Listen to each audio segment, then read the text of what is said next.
Silo, sometimes when I try to express your message, I find that it's hard.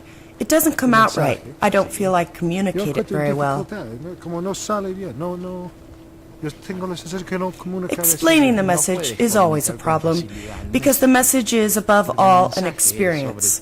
And how do you explain an experience? How do you explain to someone what something sweet tastes like? How do you explain what a color looks like to someone who's never seen colors?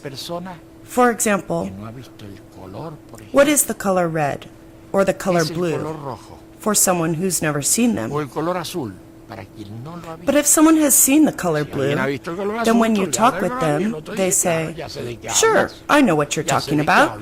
But how do you explain an experience the other person hasn't had?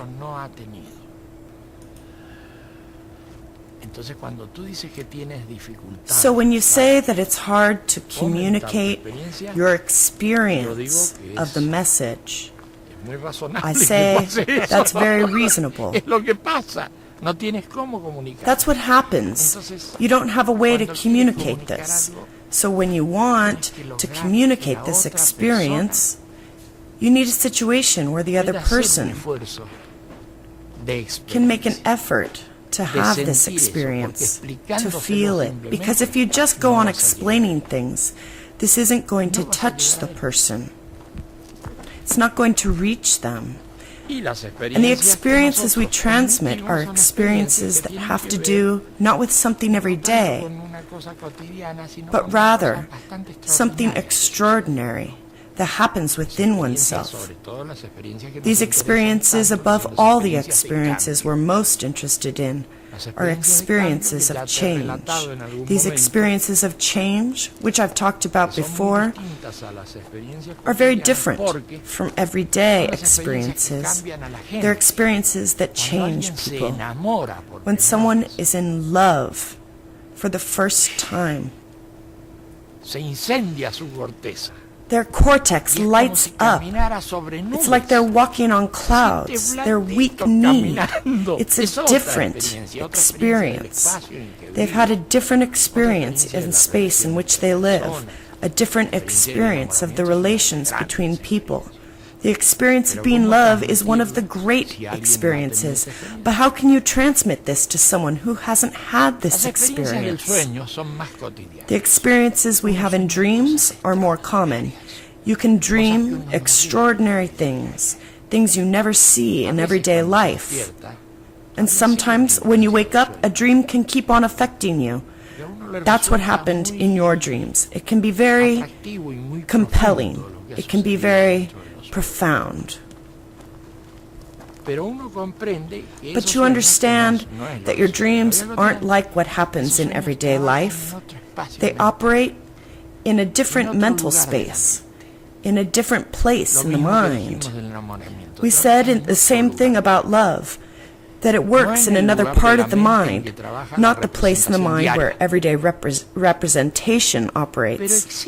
So, in each of us, there exists the capacity to locate ourselves in other places, to reach more profound places.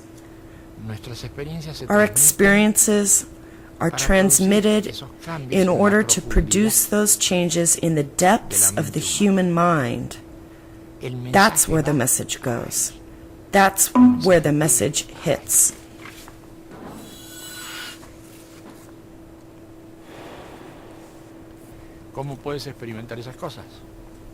How can you experience these things? Well, you can experience them right now.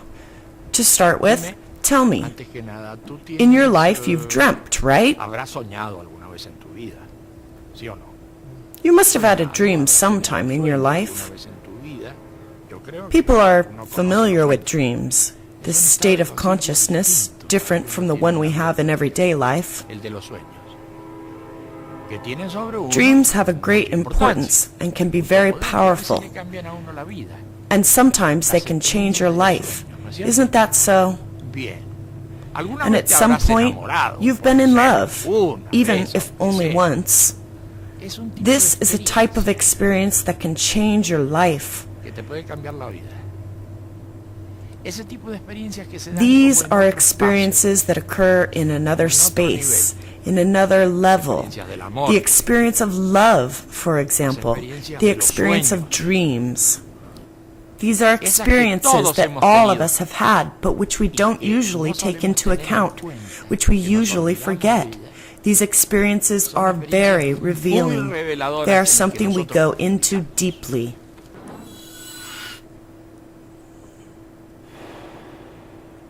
At times, when we access those experiences, we feel as though we're seeing the world for the first time. I've never seen the world in this way, but it only lasts a moment. It lasts a very short while, and later I can't get back to it. At times, in the countryside like here, I see a sunset. And in this sunset, I feel like I comprehend everything for just a moment. This brief moment of understanding everything linked to the sunset is for me an experience of change that could be very important, although normally I don't explore its consequences. Everyone has had experiences of this type, but very few people have gone into them deeply. And that's where we come in, with these experiences that happen in a different mental space, in a different mental situation, in another state of consciousness. These are the experiences we deal with. And there's a little book called The Inner Look that explains quite a bit about those experiences. That's the book we pass along to people. And we say, meditate on this little book. See if this little book resonates with you, with those important things in your life. Because pretty soon the subject will come up that we won't be here forever. You're going to go. We're all going to go. Life ends at some point. How will this movie continue? Are you gone forever? Or does something in you continue? You'd like to have some answers to this before leaving, because surely you will leave. But you'd like to have some answers about all of this. Well, this little book talks about those things, these experiences that happen in life, with the meaning of life, with what happens after life, what happens with death. All these things interest us, and they interest many other people too. That's why a lot of people listen to this message. But we don't talk a lot about theoretical message, a message of ideas, but rather about the affective, the emotional, and the experiential. This is what we work on with people who come to us. So people come and ask us questions, and we say, let's do an experience, and that's it.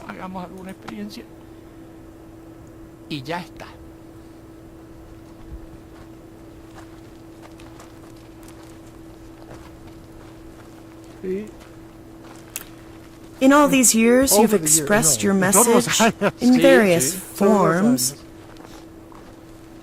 through different things, sure. And there are people who say, you're always changing your mind about things. But we, or I, don't get that impression. How do you explain this? But do you have the sensation that it's always about the same thing? The same, yes, right from the beginning. It's as though we talked about relations of the same thing, different translations, different languages with the same meaning. These various expressions occur because people look at things from different angles, and they ask questions from different angles. And people ask from a certain angle and get an answer corresponding to that angle, different from someone else's. And this can lead to a lot of confusion, where some interpret things one way and others in a different way.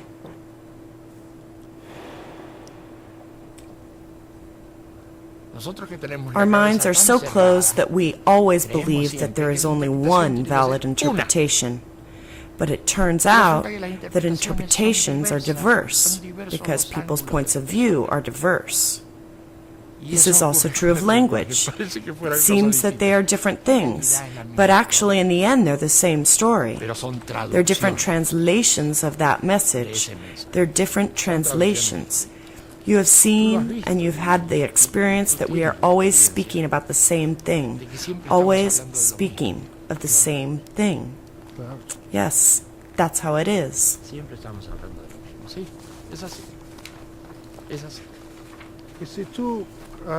If you were speaking with someone who never heard of this message, what would you point to as the central concern? The central concern is human suffering.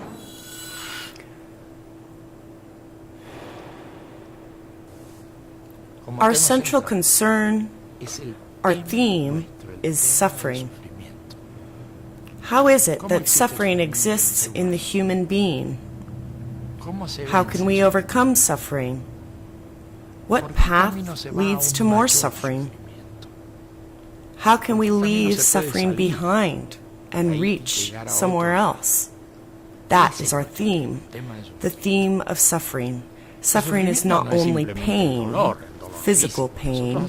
We make a big distinction between pain and suffering. One can feel pain because of hunger or when one's body hurts, and it is science and justice that can relieve human pain. But human suffering is mental, and this suffering will not be resolved through the development of science or through the development of justice. The human being has to make an effort to enter other regions of the mind. That's our theme. That's one of our themes. Logically, there are other themes that are closely linked to that of suffering. One is the theme of illusions, the world one imagines, the things one imagines about oneself, and the things one imagines about others. The theme of illusion is key for us. and it's closely linked to suffering. Depending on how one handles one's illusions, suffering will increase or it will decrease.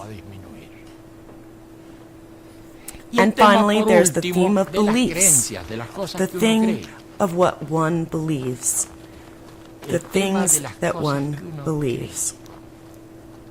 What we believe about ourselves, others, the world, about life's duration.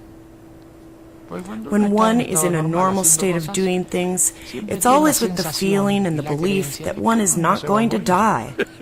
Of course, if you say to someone, "Listen, are you going to die?" they're going to answer, "Of course." But at the bottom, they don't believe it. They say, "Yes, yes, of course, that's right. We're all going to die." But they don't believe it.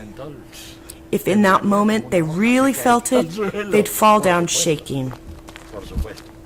So then, the theme of suffering, the theme of illusion, the theme of finitude, the theme of beliefs, these are the topics that interest us.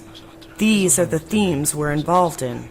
People always see these things in a religious framework, whether you believe in God or not. Of course, but it turns out that we can't include our themes within the realm of the religious. To be included in that realm, we would have to have gods, priests, sacred books. And for us, the gods or God, which would be the same thing, for us, that's something unconfirmed. And for us, it's simply something uncertain.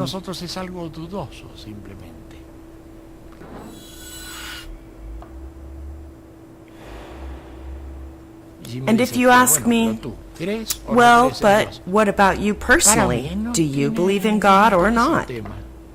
Personally, I have no interest in the issue, because God is not the one who is going to solve the problem of my suffering. God is not the one who's going to solve my problems about the future. Not at all. And those who say they have God to solve those problems, those people suffer so much. They have so many problems related to the future, so much insecurity, so many things that you have to wonder if they themselves do believe in God. So let's put it more simply. Let's make it easier.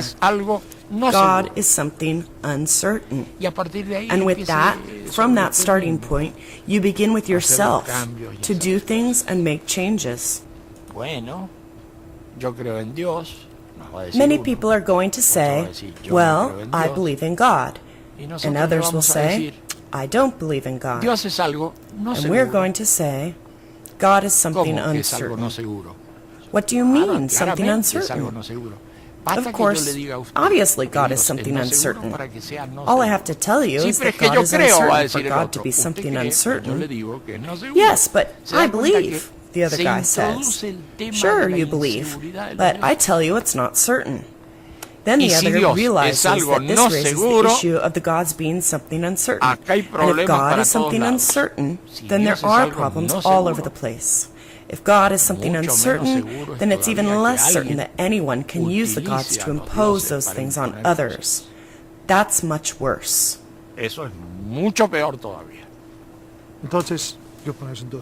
So then, in two steps, one for the believers and the other for the non-believers, what do you say to the believers, to the ones who believe in God? What do you say to them? What I say is, fine, believe or don't believe.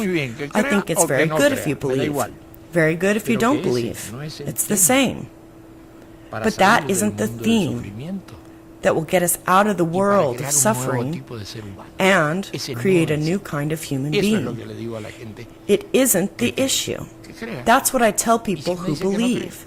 And if someone says they don't believe, fine, then they don't believe. Because the theme is something else. The issue is something else. It's not about whether or not you believe in God. The real issue is how do you solve your existential problems. And it's obvious that believing or not believing in God doesn't solve those existential problems. We can do an experiment. It's like a recipe. Take 3 spoonfuls of sugar. Take a person with a strong belief in God. Ask that person how they've solved the problems in their life, their anxieties, their fears. Then take someone who doesn't believe in God and ask them how they've resolved their issues, their fears. And we'll find in both cases that are so different, because one believes in God and the other doesn't. We're going to find they're very similar. They have the same anxieties, the same fears, the same desperation about dying. So then we're going to say to ourselves, these issues are very interesting, but they don't get to the point. It's the study of suffering, going deeply into the issue of suffering that gets to the point. That is what's relevant. The point is to understand that beliefs are not what are going to solve our problems. The point is to understand that we live afraid of things. We are full of fears, full of anguish. That's what seems important to us to emphasize. A esa persona que nunca escucha nada de eso. And what about someone who's never heard about this before? What do you say to that person? How can they begin? How can I begin to overcome my suffering? Where do I start? What's the first step? I don't tell them anything. They're the one who has to come and ask. That's also important.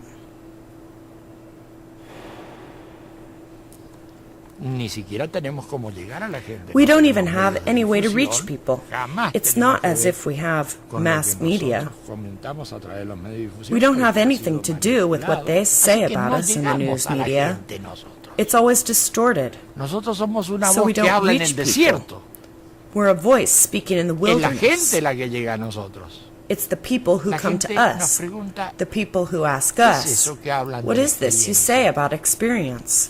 What is this you say about suffering?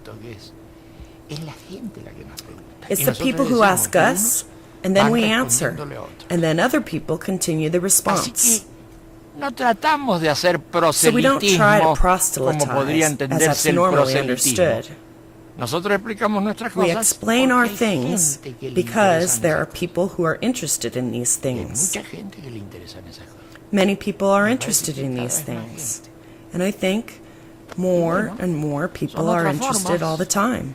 Well, now it's a different form. We're in a different kind of society.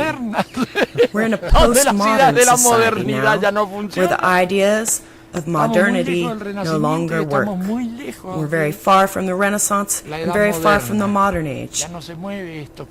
Things no longer move with doctrinary explanations, with explanations of efficiencies, as if those were great values. No, that no longer works. Now other things work. For now, it's a bit difficult, but soon people will understand that values have already changed. The world is different, and that crude ideological proselytizing no longer works. It's a problem for some people.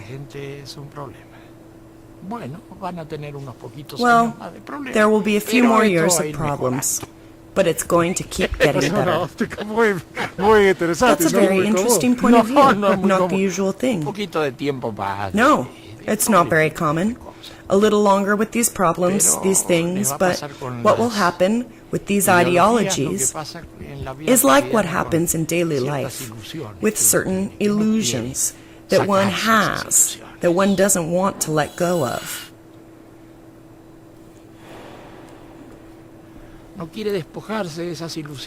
They don't want to give up these illusions because they believe that it's thanks to them they can live.